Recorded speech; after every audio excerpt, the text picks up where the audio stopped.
नमस्कार। भगवान जगन्नाथ की अधूरी मूर्तियों के पीछे कई सारी पौराणिक कथाएं प्रचलित है। ऐसा माना जाता है कि भगवान कृष्ण ने अपने शरीर का त्याग किया तो पांडवों ने उनका दाह संस्कार किया, लेकिन उनके शरीर जलने के बाद भी हृदय नहीं जला, जिस कारण पांडवों ने उनके हृदय को पवित्र नदी में प्रवाहित कर दिया। ऐसा माना जाता है कि जल में प्रवाहित हृदय ने एक लट्ठे का रूप ले लिया, जिसकी जानकारी कान्हा जी ने सपने में राजा इंद्र दयुम्न को दी।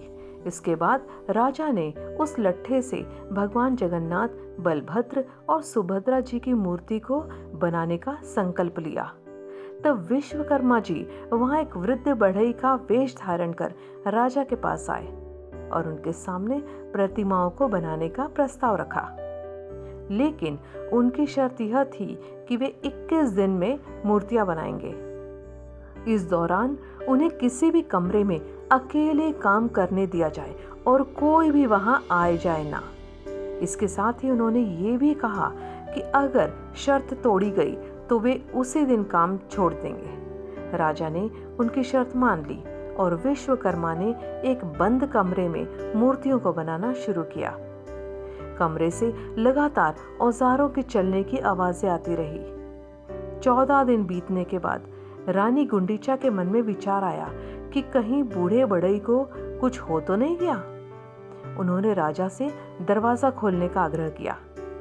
राजा ने रानी के कहने पर 21 दिन पूरे होने से पहले ही दरवाजा खोल दिया। जैसे ही दरवाजा खुला, भगवान विश्वकर्मा गायब हो गए और अंदर भगवान जगन्नाथ, बलभद्र और सुभद्रा की प्रतिमाएं अधूरी रह गई।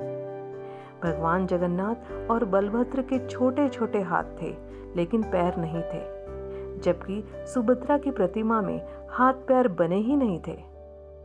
राजा को अपनी गलती का एहसास हुआ, लेकिन उन्होंने इसे भगवान की इच्छा मानकर इन्हीं अधूरी मूर्तियों को मंदिर में स्थापित कर दिया। तब से लेकर आज तक तीनों भाई बहन इसी स्वरूप में जगन्नाथपुरी मंदिर में विराजमान है। कहानी पसंद आई हो तो कमेंट करके ज़रूर बताइएगा और चैनल को भी सब्सक्राइब कर लीजिए, ताकि हमारी आने वाली हर वीडियो आपकी मोबाइल स्क्रीन पर आती रहे। धन्यवाद।